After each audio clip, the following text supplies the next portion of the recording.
final na labas ng mga ano. Ano to? Antique. Sinaunang plancha. Ayan, so ramdam ko mas matanda pa sa akin tong planchang to, tong planchahang ito.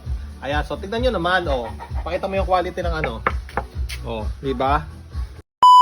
Hi guys, so what's up? So ngayong araw meron ako ipapakita sa inyo at meron din akong gustong sabihin sa inyo dahil nung nakaraan nauso yung nagtrending si Boss Toyo ngayon. Meron akong gustong ibenta ngayon kay Boss Toyo. Samahan nyo ako kung magkano ba natin may ibebenta to kay Boss Toyo. Ayan, so kung malaman Boss Toyo kung magkano ba ang item na ito. So mas matanda pa siguro sa akin to, di ba? So ito, papakita ko na sa inyo. Ito, pakita mo. Ito yung dadal natin kay Boss Toyo. Ayan, oh, pakita mo dito. Ayan, oh. Sinaunang ano to? Sinaunang plancha. Ayan, so ramdam ko mas matanda pa sa akin tong planchang to, tong planchahang ito. Ayan, so tignan nyo naman, oh. Pakita mo yung quality ng ano. Oh, di ba? Oh, Boss Toyo. Oh, etong planchahang to, dadaling ko sa iyo. Ano na to? Antique. So gusto kong malaman kung magkano ba ang presyo nito, Boss Toyo. Hindi, joke lang. So ito ay i-repair natin. I-repair natin dahil si Mrs. Ayaw bumili ng mga bagong planchahan dahil mahuhuna na yung mga lumalabas ngayong planchahan. So ito talaga yung quality. So i-repair lang natin to dahil ayan oh, pakita mo nga yung sira niya. Ayan oh, di ba? Oh. Hindi na siya maano. So, yung tawag doon sa mga inaano sa sasakyan, yung mga nire-repair ng bantag sa mga ganun. Recap. Hindi. Para sa Pimp My Ride gayon. Ang tawag doon. Ambush. Bambas ata yung alam mo. Ambush. Bambas. Hindi, so i-ano natin to, i-repair natin to. Yan, napo-fold naman siya eh. Oh, napopold naman siya oh. Yun. Pakita mo napopold. Ayan oh, napopold.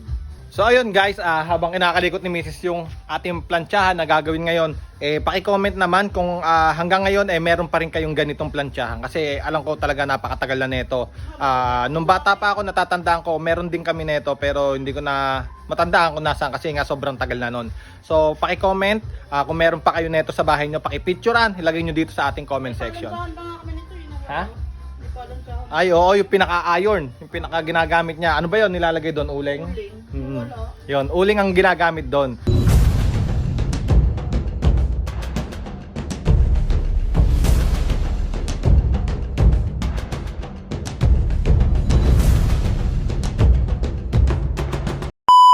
At dito nga guys, sinimulan ko na itong i-repair. So tinitignan muna natin kung ano ba yung pwede natin gawin dito para mas mapaganda pa yung ating palansyahan. At ito nga yung nakita ko sa sobrang luma niya, talaga naputol na yung mga paapaan niya. Sa tansya ko mga kahinral, siguro ang palansyahang ito ay nasa 50 years o pataas pa. Nakakatuwa nga siyang ayusin kasi sobrang napaka-classic yung dating niya. Ultimo yung mga kahoy, pako o yung mga ginamit dito, makikita mo sobrang kalawang at sobrang luma na. Tulad nga ng sabi ko kanina, kung meron kayong ganito sa bahay nyo katulad nitong sa amin, pakilagay naman sa comment section. Isama nyo na din pala yung pinaka-plan niya kasi yung sa amin wala eh. At eto na nga, natanggal ko na lahat ng part, yung mga paa, ayan, napagtatanggal ko na. Itong bakal na to, ito yung mga naging isang problema kung bakit nahihirapan natin i-fold yung ating palansyahan. So yung guys, ito palang planchahan to, hindi pa uso talaga yung tornilyo dati.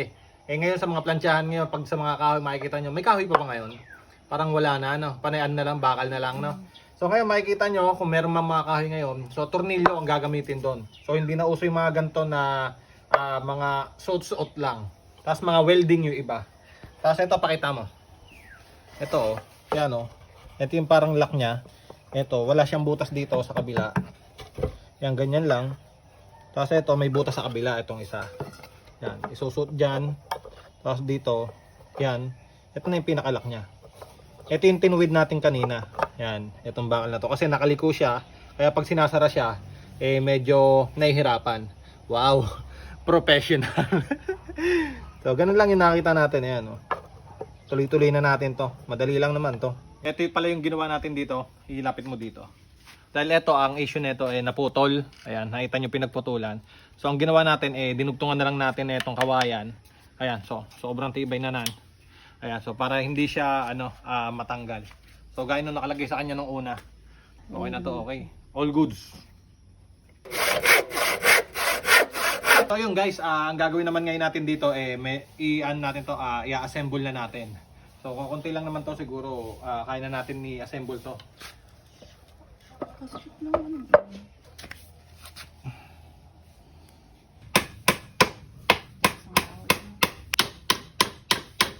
So ayun, balik tayo dito sa ating video. At eto na nga, so pasensya na kayo, medyo pawisan tayo. At alam nyo naman, ni-repair natin itong old, ano bang tawag dyan? Happiness ni Mrs. Ano bang tawag sa palansya sa English? Iron stand. Iron stand. Tama ba? So ayun, eto na. Papakitan natin yung ginawa natin dito. Okay ba? Ito yung happiness lang ni Mrs. dito, kaya ginawa natin to. Hindi naman totally na sobrang ganda na ine-expect nyo. Kumbaga, maging matibay lang siya.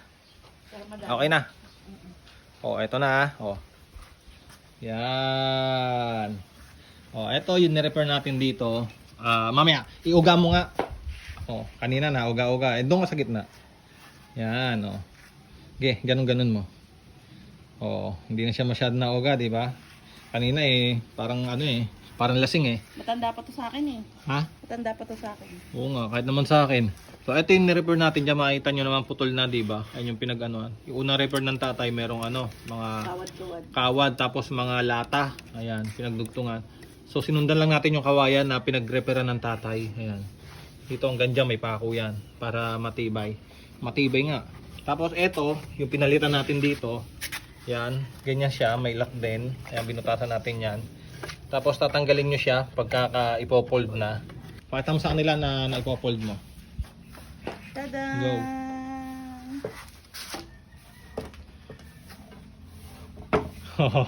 Di ba? Ilapag mo diyan, ilapag Ito mo. ang original na labas ng mga Ay, ilapag mo diyan para maniwala silang na ilalapag mo sa sahig. Oh, yan. Yung lock. Yung lock. I can't live without you. Yan, lalaki diyan ni Mrs.